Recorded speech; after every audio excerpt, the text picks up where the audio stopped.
Good morning, everyone. Mr. Pearson here.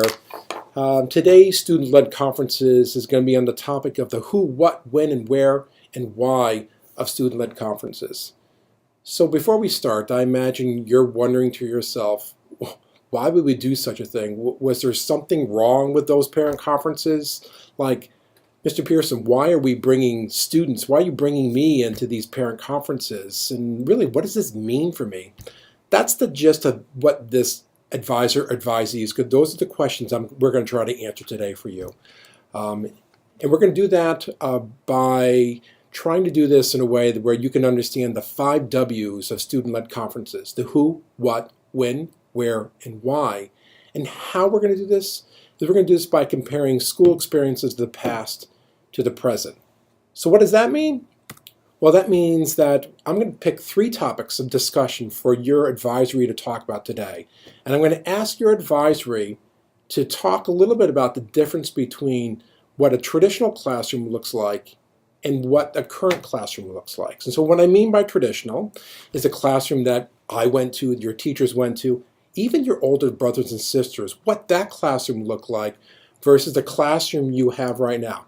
If we do that, we compare what the classrooms look like from the past to now in grading and conferences. I hope to lead you to the understanding about why it's important that we're going to do student-led conferences. Okay, so let's get started. Classrooms of the past. So you can see on the chart in front of you that the classrooms of the past, for the most part, where the classrooms I went to, is that the teachers shared their expertise. Frankly, we were in pretty good rows most of the time, and our teacher talked at us and we took notes, and we did our very best to take notes so that when we got tested and quizzed that we could get to the right answer, because there was always a right answer that we were trying to get to.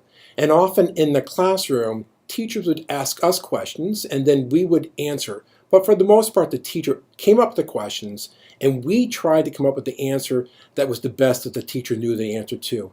And then finally, for the most part, our teachers told us what book to read, what topic to study, what project to do, and we did our very best to do what they wanted us to do. All right, I want to pause the video for a moment now, and I want you to compare what the classrooms of the past look like, and not that far ago, look like back then versus what do the classrooms look like for you right now.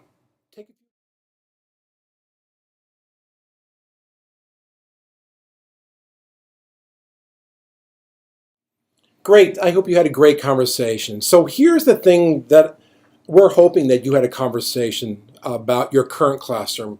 We're hoping that you had a conversation that more and more as students, you're seeking information and investigating. Now think about it for a moment. Think about your science labs. Many times now your science teachers are asking you to explore in what we call inquiry and try to find out a question or an answer to the question you've developed. Think about your academic literacy class where you're investigating hopefully relevant topics you might find interesting, or for that matter, yesterday and today you saw all the students around walking around the school with cameras in art class trying to explore and come up with a project of their choosing. The same thing with math. The idea of not just necessarily the right answer, but hopefully in math class you're talking about the ways you're solving problems. There are different ways to solve it and finding the best way that fits for you, necessarily just the one way to answer the math class. Finally, I'm sure that your discussion was about the idea of having hopefully more student-to-student discussions. Think about it. Have you ever had a QFT? Are you in book clubs? Have you done a Socratic Circle? Has your teacher said to you, turn and talk? These are all examples where we're asking you, students, to be the center of the discussion and the learning. And finally, you do know that I'm sure you talked about the idea of how you get to choose your own books and often even the projects that you're working on. So hopefully you're finding that you're having more choice in your learning than maybe people did traditionally or in the past. All right, let's go to the next one now. You'll see on the screen here that the next one's grading and feedback. So not that long ago, traditionally, feedback was A, B, C, D, or F, and you had comment. A pleasure to clap in class or something like that. Often the feedback was pretty general, to tell you the truth, and when you got your grade back, it was a one and done. Once you got your grade, there was no chance to make it a better grade or anything like that. It was one and done. And finally, teachers graded included everything, including if you didn't cover your notebook or your textbook, you often got a 0. Or if you misbehaved or you weren't putting in good effort, that often lowered your grade. Now think about that and think about your current grading and feedback and how teachers give you feedback in your classroom and the opportunities you have. Take a few minutes, come back in 3 minutes, and we'll catch up.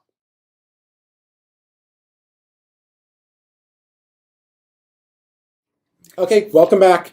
So hopefully you've been having conversations about students working towards mastery, that it's not necessarily working towards A, B, and C, but your teachers have said to you, I want you to reach mastery, and you're getting feedback that way. You also, I'm sure, hopefully had conversations about the idea of the concept of redos and retakes. And really, what is redos or retakes? But giving the control of learning over to you, the student. So it's no longer the teacher deciding when the learning stops, but you now have control about your redos and retakes. And then finally, the idea of feedback. You know now that we have pride and that you're getting feedback not only from your academics, but we've separated your academics from your effort. And so your grade is much more accurate, but that kind of feedback allows you to be the center of making decisions about what you can get better at.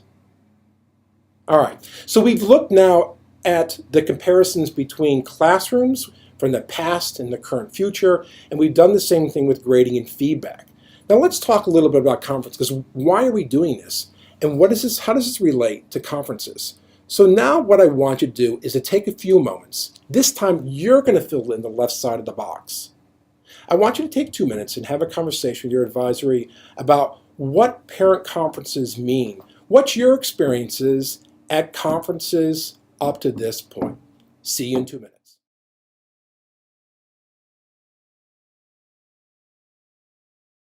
Okay, welcome back. So I imagine that was a pretty short conversation you had, because I don't think many of you have actually been at these conferences. For the most part, they have been teacher and parent only invited. You've not been part of it. It's been an adult-only conversation, mainly about grades in the discussion, whether they're good or they're bad, lots of times. And finally, lots and lots of times, parents come home, often telling you how the conversation went, and often they now have a new plan for you to get better. But almost always, in the traditional, in the past, adults-only conversations at parent conferences. So what does that mean? So if we now look at this next box that comes up, what's actually missing? What's missing from this box? If you look at the other boxes, you'll start seeing a theme here. In classrooms, they've been very adult-centered, where the teacher is the main focus of the classroom. In addition, you'll see that even grading is very teacher-centered, but you can see we have now shifted to the right there. You see the word student much more often.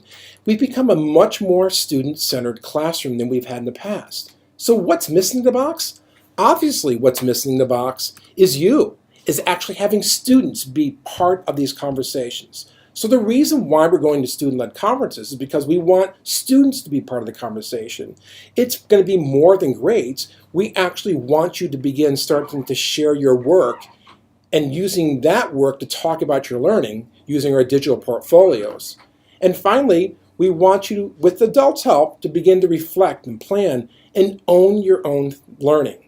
So it only makes sense to us, I hope it makes sense to you, that the reason why we're going to student-led conferences is because you are the center of the classroom now, becoming more and more. You're the center of getting feedback and having control over your own learning. Doesn't it make sense to now put you at the center of the conversation when your parents are here?